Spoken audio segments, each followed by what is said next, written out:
oriyatimiz, vijdonimiz sayayotgani mardikor ayollar. Yig'layman ba'zida. Bir bo'yiga yetgan 16 yashar qiz varrak boru shamolda uchiradigan varrak. Shuni ko'tarib turib sotaman.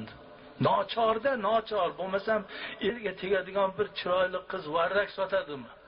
Varrakni ko'chada ushlab turibdi. To'xta dedim, shopir, to'xta. Qizim, varraklaring necha puldan?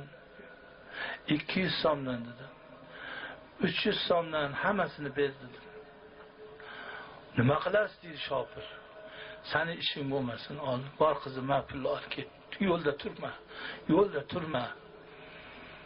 Shu yig'i bosdi. Endi bir xil odam boshqa niyatda qarar u mardikor ayollarga. Lekin biz avliyolarning avlodlarimiz bizga bu narsa uyat. O'lganimiz afsalki xotinimizni ko'chaga chiqazib mardikor qilganlar. O'lim afsal ko'radigan yigitlar qani? Aroq ichmay o'l. Xotining pul topib senga aroq olib kelib bersa, shunga rozi bo'lib o'tiribsan. Xudoni urgani shu emasmi? Balo shu emasmi? Balo qani deysan? Mana xudoni borligi, mana balo.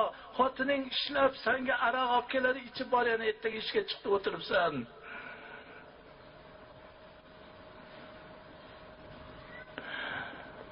Bu yig'laydigan holat, mustaqil, istiqlol, bunday shukr ne'mat qilish qancha erkak harakat qilsa barakotini beradi. Namoz yo'qda, ibodat yo'q, Xudodan so'rash yo'q.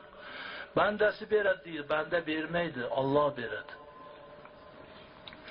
Allohga shukr, shunday zaminda yashaymizki, bir cho'pni tiqib qo'ysangiz yana yil ko'karadi.